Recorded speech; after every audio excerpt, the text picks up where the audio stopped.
السلام علیکم ورحمۃ اللہ وبرکاتہ۔ محترم بزرگوں، بھائیوں اور بہنوں اور عزیزوں،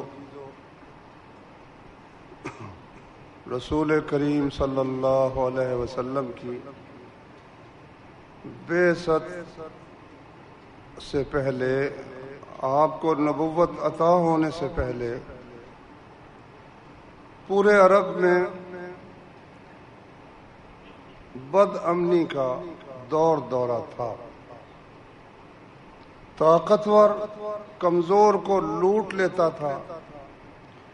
راستے غیر محفوظ تھے۔ کوئی قافلہ اگر جاتا ہے، اس کے ساتھ باقاعدہ لڑنے والے کہ اگر کوئی راستے میں ڈاکو آئے تو اس سے جنگ کر کے تو اپنے قافلے کو وہاں سے گزار لیں گے۔ اس کے بغیر کسی قافلے کا محفوظ طریقے سے نکل جانا ممکن نہیں تھا۔ ان کی یعنی پورے حجاز میں کھیتی باڑی تو ہے ہی نہیں اور پانی بھی نہیں ہے۔ ان کی زندگی کا دار و مدار بھیڑیں، بکریاں، اونٹ یہ چرانے پر تھا، اور وہ خانہ بدوشی کی زندگی بسر کرتے تھے۔ جہاں پانی میسر ہوا، بارش کہیں ہوئی، پانی جمع ہو گیا، وہاں کچھ دن کے لیے ٹھہر گئے، پھر وہاں سے جب پانی ختم ہوا تو آگے کہیں چلے گئے۔ اس کے دوران ان کی معیشت کی بنیاد جو تھی، ایک تو مویشیوں پر اور ایک لوٹ مار پر تھی۔ جو رات نکلتے یا دن کو نکلتے، جو کمزور اپنے سے ملتا یا اچانک کسی طاقتور قبیلے پر بھی حملہ کر کے ان کی مرد جو قابو آتے ان کو قتل کر دیتے، عورتیں اور ان کے بچے وہ اٹھا کر غلام بنا لیتے، بھیڑ بکریاں جو ملتی اس کو مال غنیمت بنا لیتے۔ چنانچہ عرب کا ایک شاعر کہتا ہے کہ وَنَحْنُ لَا نَزَالُ أَخَا حُرُوبٍ، ہم جو ہے ہمیشہ لڑتے ہی رہتے ہیں، ہمارا کام ہی لڑنا ہے، اور ہم کسی نہ کسی قبیلے پر حملہ آور ہوتے ہی رہتے ہیں۔ وَأَحْيَانًا عَلَى بَكْرٍ أَخِينَا إِذَا مَا لَمْ نَجِدْ إِلَّا أَخَانَا، جب ہمیں اپنے عزیزوں رشتہ دار قبیلوں کے علاوہ کوئی دوسرا قبیلہ نہ ملے تو ہم اپنے رشتہ دار جو اپنے بھائی قبیلے ہیں ان پر بھی حملہ کرنے سے گریز نہیں کرتے۔ یہ ان لوگوں کی زندگی تھی، یہ ان لوگوں کی معیشت تھی۔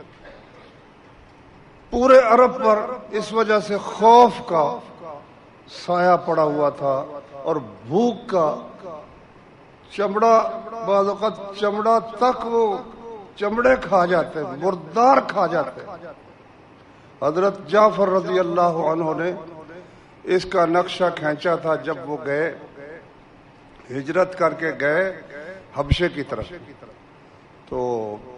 پیچھے سے کفار نے بھی عمر بن عاص، اب ہم انہیں رضی اللہ عنہ کہتے ہیں، اور ان کے ساتھ ایک اور آدمی کو بھیج دیا کہ جاؤ جا کر وہاں مسلمانوں کے خلاف بادشاہ کو ابھار کر ان کو واپس لانے کی کوئی نہ کوئی کوشش کرو۔ چنانچہ انہوں نے مکہ معظمہ سے جو بہترین تحفے تھے وہ ہوتے تھے چمڑے کی بنی ہوئی چیزیں، تو وہ حبشے کا جو بادشاہ نجاشی تھا اس کے ہر افسر کے لیے انہوں نے بہترین تحفوں کا انتخاب کیا، اور بادشاہ کے لیے بھی، اور وہاں چلے گئے۔ جا کر سب سے پہلے انہوں نے تحفے دیے تمام افسروں کو، اور انہیں یہ بتایا کہ اس طرح ہمارے کچھ لوگ وہاں سے آ گئے ہیں، ہم بادشاہ سے درخواست کرنے کے لیے آئے ہیں کہ انہیں یہاں سے نکال دیں، ہمارے پاس واپس بھیج دیں، تو جب ہم درخواست کریں تو تم ہماری سفارش بھی کرنا۔ پھر انہوں نے بادشاہ کو تحفے پیش کیے، وہ بہت خوش ہوا تحفے دیکھ کر، کہنے لگا ہاں بھائی کس مقصد کے لیے آئے ہو؟ انہوں نے کہا ہمارے کچھ چند نوجوان ہیں، بے وقوف ہیں، کم عقل ہیں، اور وہ انہوں نے دین ہمارا ترک کر دیا ہے اور نئے مرتد ہو گئے ہیں، نئے دین میں لگ گئے ہیں، اور وہ اب یہاں آئے ہیں آپ کے ملک کے اندر، تو آپ انہیں واپس بھیج دیں، یہاں سے نکال دیں۔ افسروں نے بھی کہا، جتنے اس کے افسر تھے دربار کے، ہاں جی، انہیں تحفے ملے ہوئے تھے، سب نے تائید کی کہ ہاں جی یہ وہاں سے آئے ہیں، ان کو اپنی سرزمین سے نکال دیں۔ مگر وہ بندہ بہت دانا تھا، اس نے کہا جو لوگ میرے ملک میں میرے پڑوس میں رہنے کے لیے آئے ہیں، میرے ملک کو انہوں نے پسند کیا ہے، میں ان کی بات سنے بغیر کوئی فیصلہ نہیں کر سکتا۔ اچھا، عمر بن عاص اور ان کے ساتھیوں کی کوشش یہ تھی کہ یہ بات ان کی نہ سنے، بس فوراً فیصلہ کر دے، مگر اس نے کہا یہ ایسا نہیں ہو سکتا، میں پہلے ان کی بات سنوں گا، اس کے بعد پھر میں کوئی فیصلہ کروں گا۔ چنانچہ پھر ان کو لایا گیا، بلوایا گیا حضرت جعفر رضی اللہ عنہ اور دوسرے جو مسلم گئے ہوئے تھے۔ پہلے انہوں نے آپس میں مشورہ کیا کہ بھئی تکلم جو بات ہے نا وہ کون کرے گا؟ فیصلہ ہوا کہ بات کریں گے حضرت جعفر بن ابی طالب، حضرت علی کے بڑے بھائی، رسول اللہ صلی اللہ علیہ وسلم کے چچا کے بیٹے، وہ بات کریں گے۔ بادشاہ نے پوچھا، ہاں بھائی تمہارا کیا معاملہ ہے؟ انہوں نے کہا، بادشاہ ہم ایک نہایت بدبخت اور مصیبت میں پڑے ہوئے لوگ تھے، ہمارا زور آور کمزور کو کھا جاتا تھا، ہم مردار بھی کھا جاتے تھے اور ٹڈیاں کھاتے تھے اور اس طرح گو اور اس طرح کی چیزیں ہم کھاتے تھے، اور ہماری غربت سے بھی بہت بری حالت تھی، بھوک سے بھی، اور خوف کی بھی بہت بری حالت تھی، ہم ایک دوسرے کو لوٹ کر کھا جاتے تھے، اور ہم بتوں کی عبادت کرتے تھے،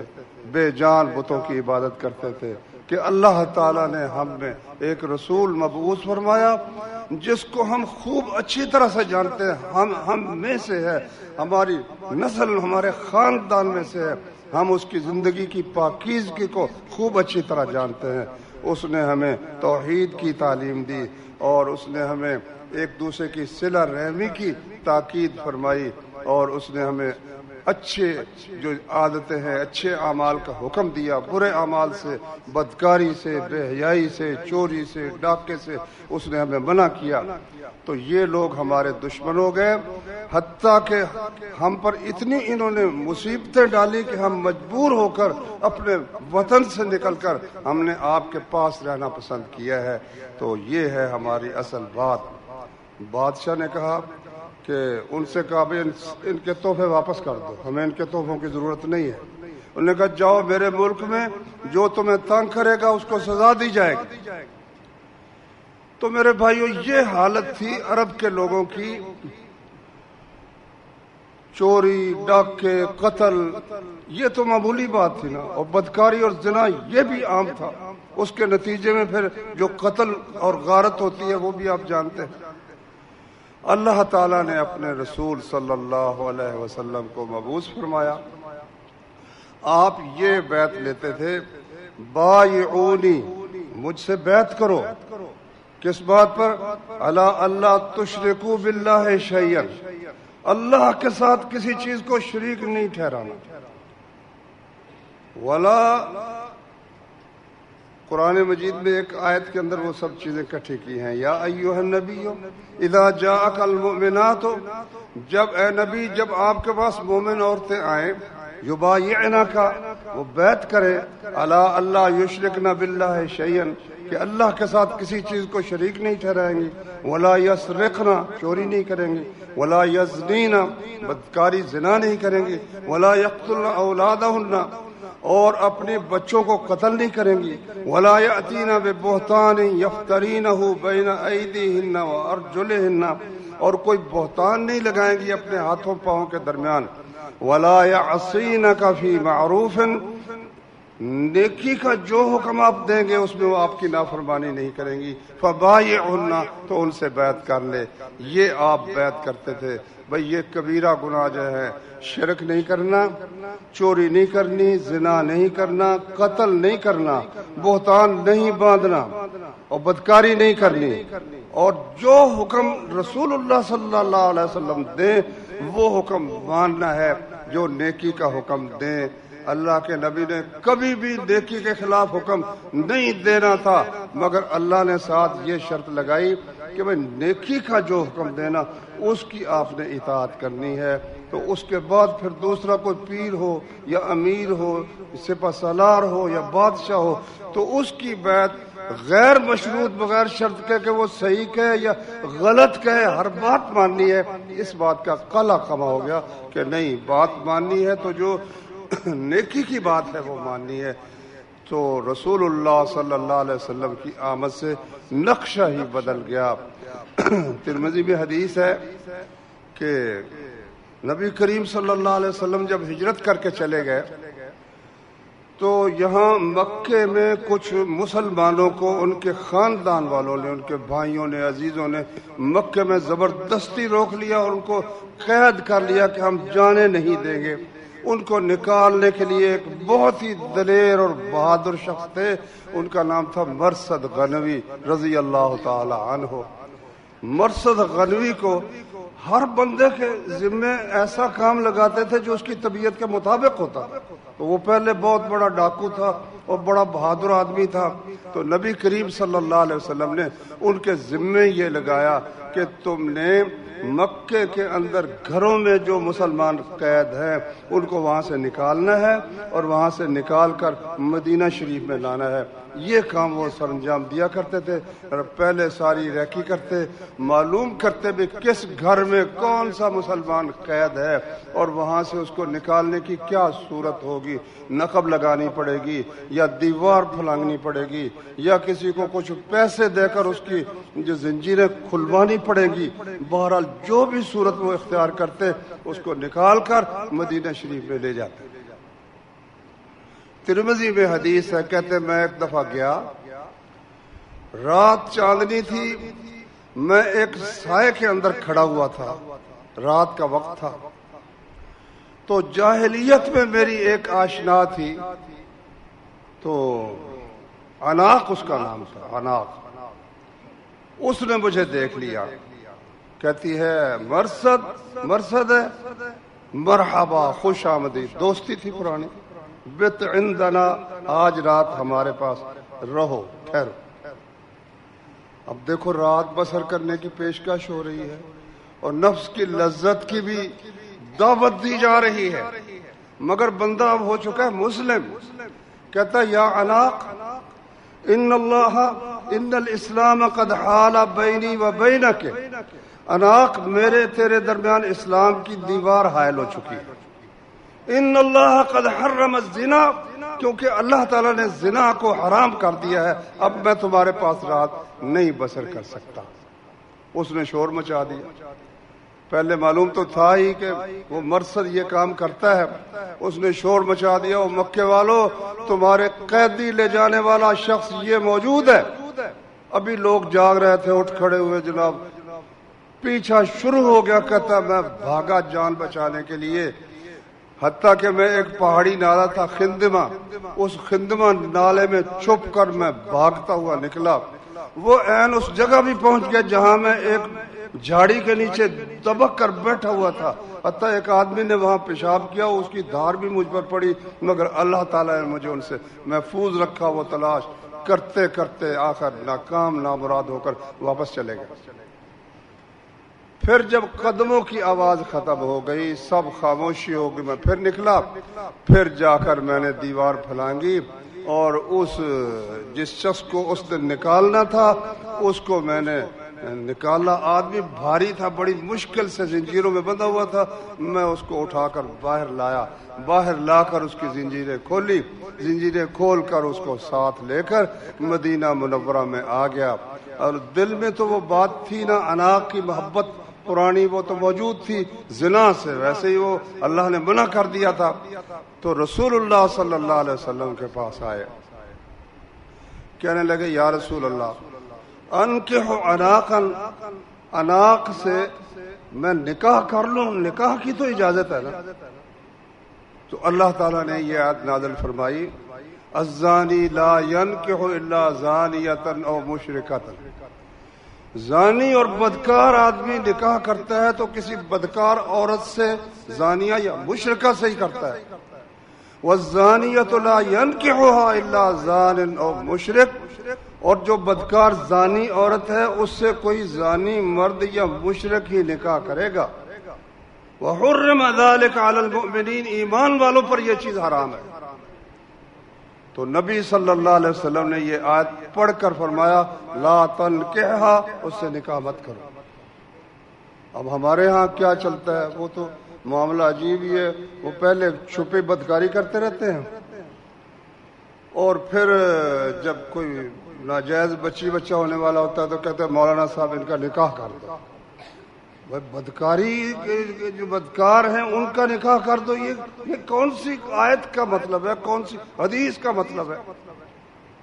اللہ نے تو فرمایا کہ حرم ذلک علی المؤمنین، ایمان والوں پر یہ چیز حرام ہے۔ خیر یہ تو میں نے ایسے بیان کر دیا، مقصد یہ ہے کہ عرب کی یہ حالت تھی، لیکن ان کی حالت اس طرح بدلی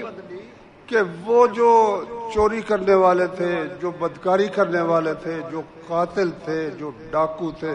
اللہ تبارک و تعالی نے ان کو پاک دامن بنا دیا، ان کو امانت دار بنا دیا، ان کو عزتوں اور جانوں اور مالوں کا محافظ بنا دیا، اور جانوں اور مالوں کی حفاظت کے لیے اللہ تبارک و تعالی نے ایسے احکام دیے جن احکام پر عمل کرنے کی صورت میں انسان کی جان بھی محفوظ، اس کا مال بھی محفوظ، اس کی عزت بھی محفوظ، اس کا خاندان بھی محفوظ، اس کی عقل بھی محفوظ۔ انسان کے پاس سب سے قیمتی چیزیں یہی ہیں، یا اس کی جان ہے، یا اس کا مال ہے، یا اس کی عزت ہے، عزت و آبرو ہے، یا پھر اس کی عقل جس سے وہ حیوانوں سے اس کا فرق ہوتا ہے۔ یہ چیزیں ہیں، اللہ تعالیٰ نے ان کی حفاظت کے لیے ہر ایک کے لیے الگ الگ حکم دے دیا۔ جان کی حفاظت کے لیے یہ حکم دیا کتب علیکم القصاص فی القتل، کہ جب کوئی کسی کو قتل کرے تو اللہ کی طرف سے حکم ہے کہ اس کا قصاص لیا جائے، بدلہ لیا جائے۔ ہاں اتنی اس میں گنجائش رکھی کہ اگر مقتول کے وارث معاف کر دیتے ہیں، کہتے چلو ہم قصاص نہیں لیتے تو پھر دیت بھی لی جا سکتی ہے، اور بالکل معاف کر دے تو یہ بھی ان کا اختیار ہے، اور صرف جان کی حد تک نہیں۔ فرمایا السن بالسن، فرمایا وَكَتَبْنَا فِيهَا أَنَّ النَّفْسَ بِالنَّفْسِ، جان کے بدلے جان، والعین بالعین، آنکھ کے بدلے آنکھ، والانف بالانف، ناک کے بدلے ناک، والسن بالسن، دانت کے بدلے دانت، والجروح قصاص، جس قسم کا زخم پہنچایا گیا ہے اس قسم کا زخم قصاص پہ لگایا جائے۔ یہ اللہ تعالیٰ نے فرمایا کہ ہم نے پہلی امتوں پر تورات میں بھی یہ حکم نازل کیا تھا، اور اب بھی قرآن میں بھی اللہ تعالیٰ نے یہ حکم نازل فرمایا ہے۔ اب جب کسی شخص کو یہ علم ہو کہ میں جسے قتل کروں گا، قتل کرنے کے بعد پھر میں بھی اس دنیا میں زندہ نہیں رہ سکوں گا، اگر کسی کی آنکھ نکالوں گا تو میری آنکھ بھی نکال دی جائے گی، اگر میں کسی کا کان کاٹوں گا میرا کان بھی کاٹ دیا جائے گا، اگر کسی کی ٹانگیں توڑوں گا میری ٹانگیں بھی توڑ دی جائیں گی،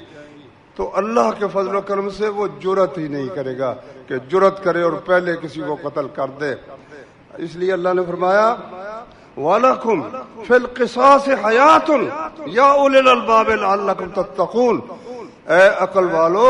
تم میں قصاص کے اندر زندگی ہے۔ یہ قصاص یہ نہیں ہے جس طرح آج کل دنیا بھر کے کافر اللہ کے اس حکم کو ختم کرنے کے لیے تلے ہوئے ہیں، اور عالمی کئی کمیٹیاں اس پر بیٹھی ہوئی ہیں، اور وہ ملکوں پر نا شرطیں لگاتی ہیں، تب ہم تمہیں قرض دیں گے، تمہاری امداد تب کریں گے، اپنی چیزیں تب تمہارے پاس فروخت کریں گے جب تم قاتلوں کو پھانسی دینا ختم کر دو گے۔ اپنے ہاں انہوں نے پھانسی دیتے بھی ہیں، امریکہ کی کئی ریاستوں میں پھانسی اب بھی دی جاتی ہے، ہمارے ہاں وہ کہتے ہیں پھانسی مت دو، کس لیے کہ یہاں قتل و غارت عام۔ تو اللہ تبارک و تعالیٰ نے جان کے لیے تو یہ بندوبست فرمایا، جان کی حفاظت کے لیے، مال کی حفاظت کے لیے بندوبست فرمایا والسارق والسارقۃ فاقطعوا ایدیہما جزاء بما کسبا نکالا من اللہ واللہ عزیز حکیم۔ چوری خواہ مرد کرے خواہ عورت کرے، فرمایا ان کا ہاتھ کاٹ دو، جان سے مارنا نہیں، جان سے مارا تو عبرت تو نہ ہوئی۔ جب ایک ہاتھ کٹا ہوگا جہاں جائیں گے، جس وقت ہاتھ کٹے گا نا، سعودی عرب میں کئی لوگ کہتے ہیں جی سارے ملک کو ہم ٹنڈا کر دیں، اس کا مطلب یہ نکلا کہ سارا ملک چور ہے، کتنی غلط بات ہے۔ خود انہیں جب یہ احساس ہوتا ہے، کیونکہ وہ چوروں کے رسہ گیر ہوتے ہیں، تو اس لیے انہیں سمجھ ہی آتی ہے، نظر ہی آتا ہے کہ سارا ملک ہی چوروں کا ہے۔ کیا مولوی یہ کہتے ہیں؟ اچھا یہ بھی ایک عجیب بات ہے کہ اللہ تبارک و تعالیٰ کا حکم جب رد کرتے ہیں تو یہ جرت نہیں کر سکتے کہ اللہ تبارک و تعالیٰ غلط کہہ رہا ہے، یہ کہے تو پھر ان کو جوتے پڑتے ہیں۔ اس لیے وہ جب گالی دیں گے، جب مذمت کریں گے اخبار کے اندر یا ریڈیو کے اندر یا اپنے یہ جو ہوتا ہے ٹیلی ویژن کے اندر یا انٹرنیٹ پر، جس جگہ بھی کوئی مذاکرہ کریں گے، مباحثہ کریں گے، مولوی کو آگے رکھیں گے۔ مولوی یہ کہتا ہے کہ چوروں ہم چوروں کے ہاتھ کاٹ دیں تو ملک، مطلب یہ کہ سارا ملک ٹنڈا کر دیں، تو سارا ملک چور ہے۔ دوسری بات یہ ہے کہ یہ بات ہے ہی غلط۔ ایک چور کا ہاتھ کاٹنے سے اللہ کے فضل و کرم سے چوری کی جرات ختم ہو جاتی ہے۔ سعودی عرب میں جہاں حاجیوں کے قافلے لوٹے جاتے تھے، حاجیوں کے قافلے، اور جس علاقے سے وہ گزرتے باقاعدہ پیسے دے کر اونٹوں کے قافلے گزرتے تھے، ورنہ وہ ان کو لوٹ لیا کرتے تھے۔ ملک عبدالعزیز بن سعود جب تشریف لائے مکہ اور مدینہ میں، انہوں نے اللہ کے قانون نافذ کیے، اللہ کے فضل و کرم سے اس کے بعد امن و امان ہو، کوئی چوری، کسی قسم کی چوری باقی نہیں رہ گئی۔ ایک کاٹا گیا یا دو کاٹے گئے یا چار کاٹے گئے، قصاص چند آدمیوں کو قصاص میں قتل کیا گیا، قتل کا سلسلہ اللہ کے فضل و کرم سے ختم ہو گیا۔ تو یہ یہاں ایک دفعہ نا موٹر وے پر ڈاکے بڑے پڑے، تو جو پولیس کا تھا نا آئی جی صاحب، اس نے بیان دیا کہ ہم اگر موٹر وے کے ہر کلومیٹر پر بھی سپاہی کھڑا کر دیں، ہر کلومیٹر پر، تب بھی ہم یہ ڈاکے ختم نہیں کر سکتے جب تک اسلام کی پوری سخت سزائیں نافذ نہیں کی جائیں گی، اس وقت تک یہ کسی صورت میں ڈاکے اور چوریاں ختم نہیں ہو سکتی۔ اللہ تبارک و تعالیٰ نے مال کی یہ حفاظت فرمائی کہ جو چوری کرے اس کا ہاتھ کاٹ دو، اور اگر اس سے بڑھ کر جرت کرتا ہے، ڈاکہ مارتا ہے، پسٹل ساتھ ہے اور زبردستی ڈاکہ مارتا ہے، پھر اس کی سزا اللہ نے یہ بیان فرمائی، انما جزاء الذین یحاربون اللہ ورسولہ ویسعون فی الارض فسادا ان یقتلوا او یصلبوا او تقطع ایدیہم وارجلہم من خلاف او ینفوا من الارض۔ ان لوگوں کی جزا اور بدلہ جو اللہ اور اس کے رسول سے لڑتے ہیں، جنگ کرتے ہیں، وہ زمین میں فساد کی کوشش کرتے ہیں۔ محاربہ اسلامی فقہ کی روح سے اس کا معنی ہوتا ہے ڈاکے ڈالنا۔ ان کی جزا کیا ہے؟ ان یقتلوا، کہ ان کو ٹکڑے ٹکڑے کیا، یقتلوا کا معنی قتل کیا جائے، یقتلوا بری طرح سے قتل کیا، او یصلبوا یا ان کو سولی پر چڑھا دیا جائے، او تقطع ایدیہم وارجلہم من خلاف، یا الٹی جانب سے ایک ہاتھ اور ایک پاؤں ان کا کاٹ دیا جائے، او ینفوا من الارض، یا اپنی سرزمین سے ان کو جلا وطن کر دیا جائے۔ یہ اللہ تعالیٰ نے ان کا حکم بیان فرمایا۔ اب کس کو جرت ہوگی؟ ایک ہی یعنی دفعہ عمل ہو جائے جب کہ ان کے ہاتھ پاؤں کاٹ دیے جائیں یا ان کو سب کے سامنے چوراہوں میں ان کے ٹکڑے کیے جائے، کس طرح سے جرت ہوگی کسی شخص کو کہ پھر وہ ڈاکے ڈالے اور امن کے اندر خلل ڈالے۔ اور عزت کی حفاظت اس طرح اللہ تعالیٰ نے فرمائی، ایک تو زنا کو حرام کر دیا، لیکن انسانی جان بڑی محترم ہے، اس لیے زنا کے ثبوت کے لیے اللہ تعالیٰ نے بڑی کڑی شرط رکھ دی ہے کہ 4 مرد اپنی آنکھوں سے دیکھے تو پھر ان کو سزا دی جائے، اور اگر کوئی چھپ کے کسی نے بدکاری کی ہے تو اس کے متعلق زبان نہ کھولی جائے، کیونکہ وہ اس بدکاری کا اتنا نقصان نہیں ہے جتنا اس کی اشاعت کا اور اس کے پھیلانے کا اور بازاروں میں اور گھروں میں اس کا ذکر بد کرنے کا جو نقصان ہے، اتنا نقصان کسی کے چھپ کر بدکاری کرنے کا نہیں ہے۔ تو اللہ تعالیٰ نے ایسی شرط رکھی جس کا پورا ہونا بہت مشکل ہے۔ ہاں، اقرار اگر کوئی خود کرتا ہے تو وہ الگ بات ہے، اس کو پھر اقرار بھی جبر کے ساتھ نہیں، بلکہ وہ اقرار اگر کرتا ہے میں نے زنا کیا ہے اور اس اقرار پر ثابت ہے تو پھر اس کی اللہ نے سزا رکھی کہ اگر وہ شادی شدہ نہیں ہے تو 100 درے مارے جائیں اور 1 سال کے لیے جلا وطن کر دیا جائے اپنے شہر سے، مرد ہو یا عورت ہو، اور اگر شادی شدہ ہے تو اس کو رجم کر دیا جائے۔ یہ اللہ تبارک و تعالیٰ نے عزت کی حفاظت، آبرو کی حفاظت کے لیے یہ بندوبست فرمایا۔ اچھا، اب اگر کوئی شخص کسی کو کہتا ہے تو بدکار ہے تو اس کی تو ساری زندگی کی عزت آبرو خاک میں مل گئی۔ اللہ نے فرمایا جو شخص کسی دوسرے پر تہمت لگائے اور 4 گواہ پیش نہ کرے اس کو 80 درے مارو اور ہمیشہ کے لیے اس کی شہادت رد کر دو۔ اب کس طرح سے کوئی شخص جرأت کرے گا کہ کوئی کسی کو جناب کہے کہ تم حرام زادے ہو؟ سیر و اعلام النبلاء میں واقعہ لکھا ہے، ایک شخص کہتا ہے میں مدینے گیا، اس وقت مدینے کے گورنر تھے جناب ابو ہریرہ رضی اللہ تعالی عنہ۔ ایک آدمی سے جھگڑا ہو گیا، میں نے اس کو کہا کہ یا ولد الحرام، حرام کے بیٹے، وہ مجھے لے کر نہ چلا گیا ابو ہریرہ رضی اللہ عنہ کے پاس، جا کر اس نے شکایت کر دی کہ جی اس نے مجھے حرام زادہ کہا ہے۔ ابو ہریرہ رضی اللہ عنہ نے اس سے پوچھا ہاں بھائی تم نے اس کو حرام زادہ کہا ہے؟ ہاں جی کہا ہے۔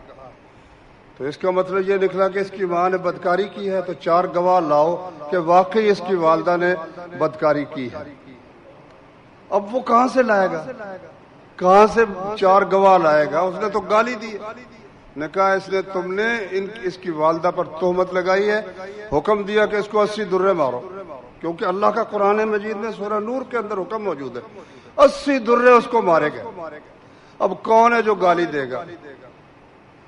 اب بھی میں نے سنا ہے، خود تو نہیں دیکھا، کہ سعودی عرب میں جب 2 لڑ پڑتے ہیں نا آپس میں، بڑے غصے میں ہوتے ہیں، بڑے غصے میں ہاتھ نہیں اٹھاتے۔ ہاتھ کیوں نہیں اٹھاتے؟ کہ جب ہاتھ اٹھائیں گے تو ان کو قصاص دینا پڑے گا،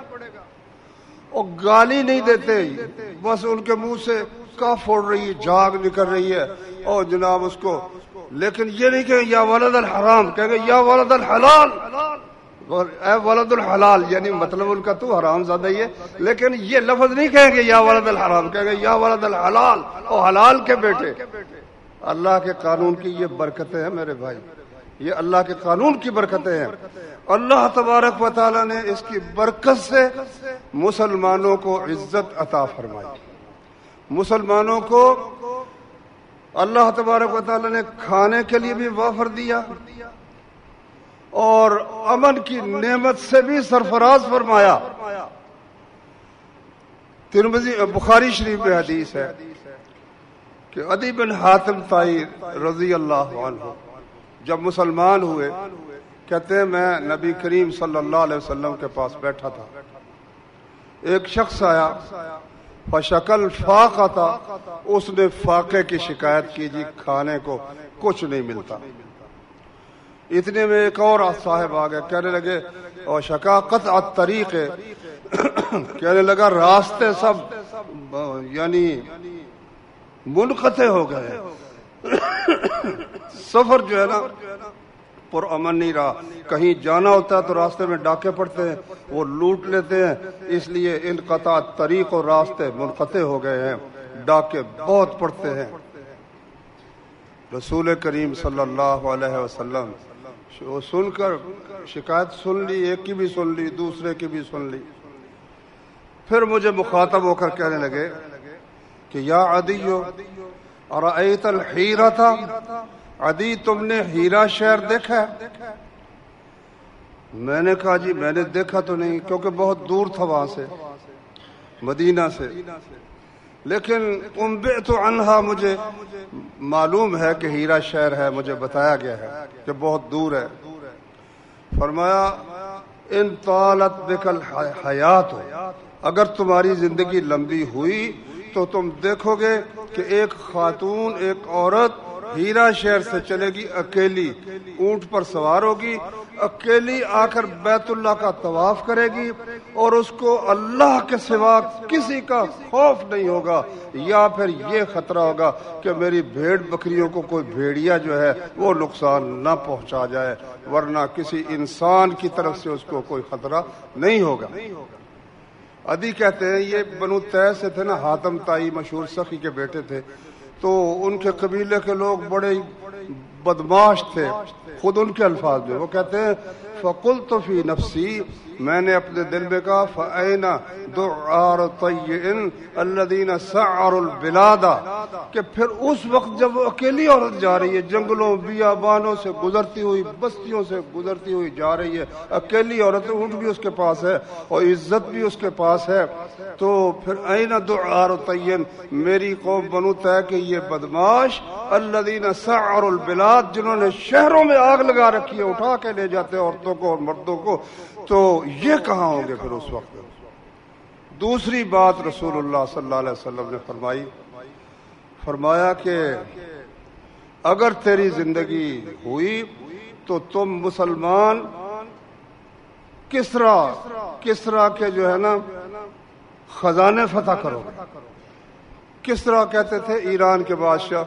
اور فارسی میں اس کو خسرو کہتے ہیں، خسرو کے عربوں نے بنا لیا کسرا،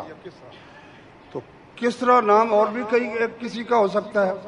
تو میں نے پوچھا جی کسرا کے خزانے فتح کریں گے، کسرا بن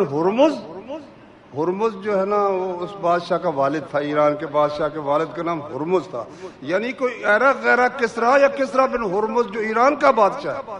فرمایا کسرا بن ہرمز کے خزانے فتح کرو گے، اور اگر تمہاری زندگی لمبی ہوئی تو تم دیکھو گے ایک شخص صدقہ لے کر نکلے گا، لیکن کوئی شخص اس کے صدقے کو وصول کرنے والا نہیں ہوگا، اللہ تعالیٰ اتنا غنی کر دے گا۔ صحیح بخاری میں یہ حدیث ہے، عدی کہتے ہیں کہ میں نے خود اس خاتون کو اپنی آنکھوں سے دیکھا ہے جو اکیلی ہیرا سے آئی تھی اور بیت اللہ کا اس نے طواف کیا تھا، اور اس فوج، اس لشکر اسلام میں خود شامل تھا جس نے ایران کے خزانے فتح کیے، مدائن ان کا جو دارالحکومت کا تھا اس کو فتح کیا، اس کے خزانے فتح کیے، میں خود ان میں شامل تھا۔ اور اگر تمہاری زندگی رہی تو وہ وقت بھی آئے گا جب تم دیکھو گے کہ ایک شخص زکوٰۃ لے کر نکلے گا اور کوئی اس کو وصول کرنے والا نہیں ہوگا۔ تو یہی کہتے ہیں کہ حضرت عثمان رضی اللہ عنہ کے زمانے میں حکومت نے لوگوں کو آزادی دے دی کہ یہ جو تمہارے پاس سونا چاندی ہے اس کی خود ہی زکوٰۃ دے لیا کرو، یعنی اتنی اللہ تعالیٰ نے مسلمانوں کو دولت عطا فرمائی اور سہولت عطا فرمائی۔ میں نے جو شروع میں آیت پڑھی ہے اس میں اللہ تعالیٰ نے فرمایا ہے کہ ضرب اللہ مثلا قریۃ کانت آمنۃ، اللہ نے مثال بیان فرمائی ایک بستی جو امن والی تھی، مطمئنۃ مطمئن تھی، یاتیہا رزقہا رغدا من کل مکان، ہر طرف سے اس کو رزق وافر ملتا تھا، فکفرت بانعم اللہ، اس نے اللہ کی نعمتوں کی ناشکری کی، فاذاقها اللہ لباس الجوع والخوف، اللہ نے اس کو بھوک اور خوف کا لباس پہنا دیا، بما کانوا یصنعون، ان کے اعمال کی وجہ سے۔ بھائیو یہ جو ملک بنا ہے پاکستان، یہ اس لیے بنا تھا کہ اللہ کا قانون جو قرآن مجید کی صورت میں ہے اور سنت کی صورت میں ہے وہ اس ملک کے اندر نافذ کیا جائے گا۔ لوگ جو کہتے ہیں کہ بھئی تمہارا اسلام بڑا خوبصورت ہے، بہت خوبصورت ہے، اس کے احکام، اس کے قانون بہت شاندار ہیں، لیکن زمین پر کوئی اس کا کوئی ماڈل تو دکھاؤ، کوئی نمونہ تو دکھاؤ نا۔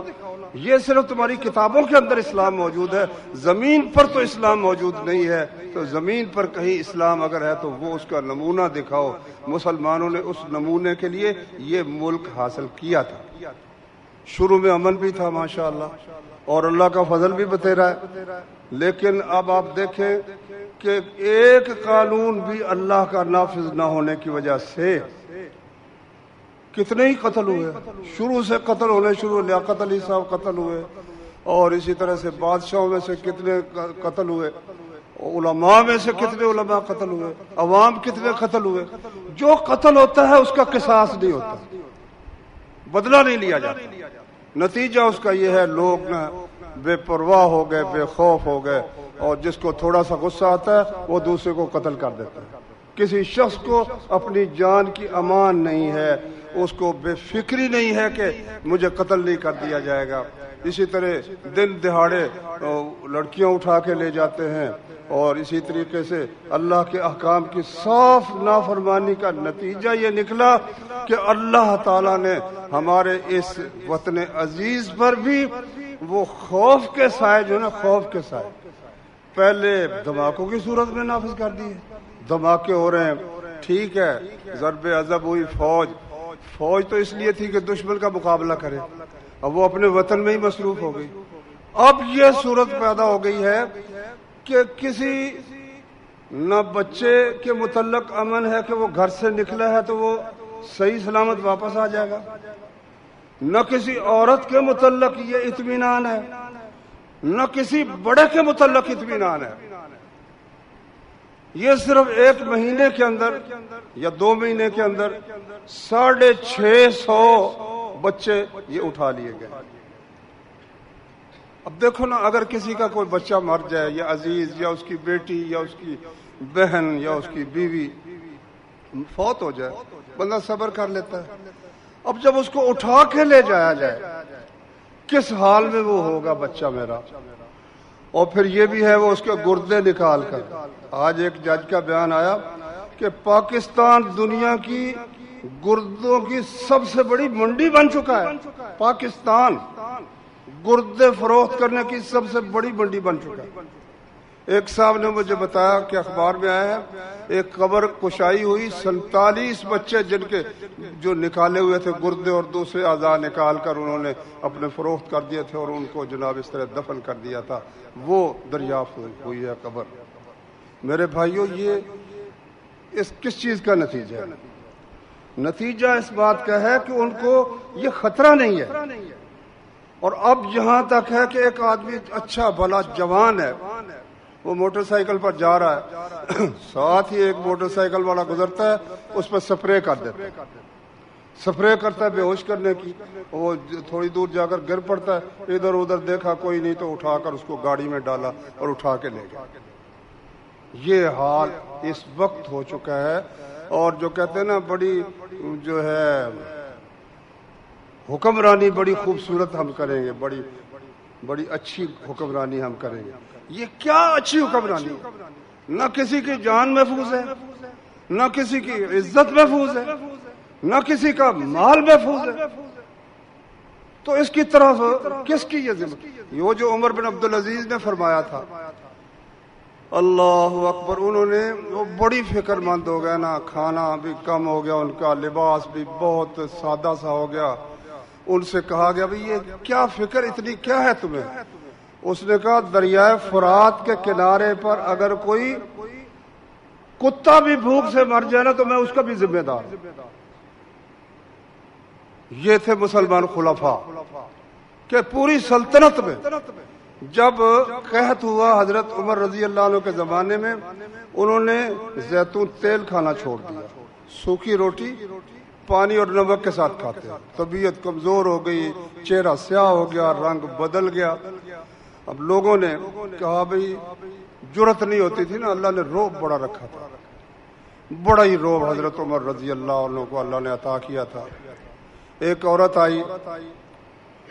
تو بچہ ہونے والا تھا، حضرت عمر کو دیکھ کر اس کا بچہ ضائع ہو گیا، اتنا روب تھا۔ حضرت عمر نے بہت اللہ سے معافی مانگی، یا اللہ مجھ کو معاف کر دے، میں نے تو کچھ بھی نہیں کہا، تو لیکن اتنا ان کا روب تھا، کوئی کہہ نہیں سکتا تھا۔ سب نے ڈھونڈا کوئی آدمی جو سفارش کرے، وہ نہ پھر ام المومنین مسلمانوں سب کی ماں حضرت حفصہ رضی اللہ عنہا نبی کریم صلی اللہ علیہ وسلم کی بیوی حضرت عمر کی بیٹی تھی، ان کو کہا بھائی تم جرأت کرو ذرا بات کرو. وہ کہنے لگی کہ ابا جی بات یہ ہے کہ آپ کچھ غذا اچھی کر لیں تاکہ یہ دیکھیں نا آپ کے چہرے کا کیا حال ہو گیا، جسم کا کیا حال ہو گیا. انہوں نے کہا جب تک تمام مسلمانوں کو یہ زیتون کا تیل میسر نہیں ہوتا میں نے بالکل نہیں استعمال نہیں کرنا، کیونکہ اگر میں ایسا کروں گا تو میرے جو دو ساتھی پہلے جا چکے ہیں حضرت محمد صلی اللہ علیہ وسلم اور ابو بکر صدیق، میں پھر ان کے ساتھ مل نہیں سکوں گا، میں پیچھے رہ جاؤں. تو بھائیوں کچھ اس کی فکر کرو. ووٹ ہم لوگ دیتے ہیں، جمہوریت کی بڑی فکر ہے، جمہوریت جو ہے یہ ضائع نہ ہو جائے، جمہوریت کی حفاظت کے لیے جانیں قربان. کوئی اسلام کا نام بھی تو لے کے اسلام کی حفاظت کے لیے جانیں قربان کریں گے. جو جماعتیں اس سے پہلے اقامت دین کا نام لیتی تھی نا، وہ سوائے مہنگائی کے یا دھرنے کے یا کوئی اس قسم کی بات کے اب اقامت دین کا لفظ بھی ان سے سنا نہیں جاتا. تو میرے بھائیوں اللہ سے دعا بھی کرو، جس کی جہاں جہاں کوئی نہ کوئی تعلق ہے کسی حکمران سے، ان کو نصیحت کرو کہ بھائی آپ کی ذمہ داری ہے مسلمانوں کی حفاظت کرنا، ان کے بچوں کی، ان کی جانوں کی، ان کے مالوں کی، اور وہ کسی صورت ممکن نہیں ہے جب تک اللہ کا قانون یہاں پر نافذ نہ ہو. جب اللہ کا قانون نافذ ہوگا آپ دیکھیں گے